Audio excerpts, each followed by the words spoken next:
जय जगन्नाथ सांग माने राधे राधे। आउ एक फ्रेश ब्लॉग्स को आपण मानक अनेक अनेक स्वागत। मसला हेउछि तरकारीर जीवन सदृश। मसला बिना तरकारीर स्वाद आसीबनी, जेमति कि लूण बिना तरकारीर स्वाद आसी न थाए। तो आज चलंतु आमे गोटे होममेड मैजिक मसला बनैबा, जोटा कि घरे तैयारी करिबा, होममेड रहिबो। आउ ताकू आपण माने घरे बनै कि 6 ରୁ 7 मास पर्यंत स्टोर करके रखी पारिबे और यूज करि पारिबे। तो चलंतु देरी न करके वीडियो स्टार्ट करिबा।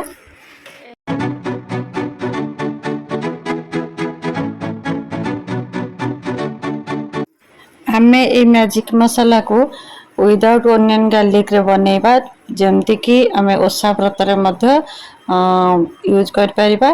तो सेथि पई हमर दरकार प्रथमे धनिया नबा 100 ग्राम, जीरा नबा 100 ग्राम, ता सहित नबा 50 ग्राम पान मधुरी, 8 ରୁ 10 टा नबा सुखिला लंका, बड़ अलैच नबा 5 ରୁ 6 टा, गुजराती नबा 10 ରୁ 12 टा, लवंग नबा 15 ग्राम, गोलमरीच नबा 20 ग्राम, ता सहित जायफल गोटे, चक्री फूल नबा 4 ରୁ 5 टा, ता सहित दालचीनी नबा 20 ग्राम, पोस्त नबा 10 ग्राम। सब को आमे भल भाव मिक्स करिकी प्रथमे जायफल को खंड खंड कर नबा, तापरे ताकू समस्त मसला को आमे गोलेकी भल भाव 7 ରୁ 8 मिनिट पर्यंत भाजी नबा। अधिक समय भाजीबानी, जेमति कि अधिक समय भाजिले से रोस्टेड मसाला हे जिवो। ताकू आमे से पर्यंत भाजीबा जेमति कि सेथिरे मॉइस्चर रहिबनी। 5 ରୁ 7 मिनिट भाजिले से हमर मसला रेडी हे जिवो। तापरे ताकू आमे भल भावरे ठंडा हवा पई छाडी दबा। वीडियो को जदि ए पर्यंत लाइक करना ताले प्लीज गोटे लाइक करंतु, शेयर करंतु, चैनल रे नुआ थिले चैनल को सब्सक्राइब करनंतु।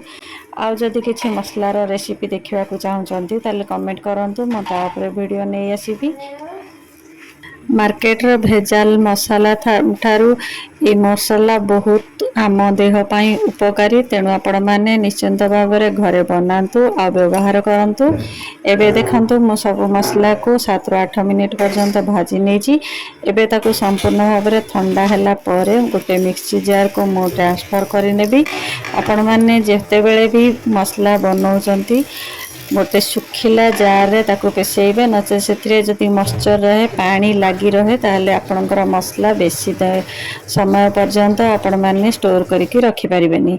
तापरे ग्राइंडिंग समय रे सेथिरे आमे दबा अल्प हळदी गुंड कलर पई, आ काश्मीरी लंका गुंड मध्य अल्प आपण माने हाफ चम्मच ऐड करि परिबे अल्प कलर पई। तो मु एठी काश्मीरी चिली पाउडर देइनी, आपण माने चाहिए ऐड करि परिबे। समस्त मसला को मिक्सी जार रे देला परे ताको गोटे स्मूथ पाउडर आमे बनै नबा। एबे देखंतु हमर पाउडर बनी गलानी। अधा अधा मसला करके मु 2 थर करके ताको ग्राइंडिंग करछि। आपण माने चाहिए बड़ जार रे मध्य एकाथर के पेसे परिबे। ए होममेड मसला आपण माने निश्चिंत भाव में थरे ट्राई करंतु। आ मसला हमर रेडी हैला परे सेथिरे आधा चम्मच लूण गोले की रखिबे, जोथरे कि एथिरे कोनोसी प्रकार रो फंगस लागिबो नाही। वीडियो जदि भलो लागि थाए ता लाइक शेयर करबा को भूलिबेनी। ए सब मसला को आमे समस्त मिसेई की प्रथमे आमे किछि समय पाए भाजी नबा। जायफल को गोटा थिले ताको भांगी के खंड खंड करिकी आपण माने मिसेइबे। तापरे ताको पाखापाखी 6 ରୁ 7 मिनिट लागिबो भाजीबा पई। ताको भलो भाबरे 6 ରୁ 7 मिनिट पई भाजी नबा, जेमति कि से धीरे धीरे चटकीबा आरंभ कले आमे बंद कर दबा गैस को। तापरे ताको संपूर्ण भाव में ठंडा हवा पई छाडी दबा। संपूर्ण ठंडा हैला परे आमे ताको पाउडर बनेदा। पुणी आसीबे आउ एक नवा रेसिपी सहित। आजिर व्लॉग्स को एठी शेष करूछि। जय जगन्नाथ, राधे राधे।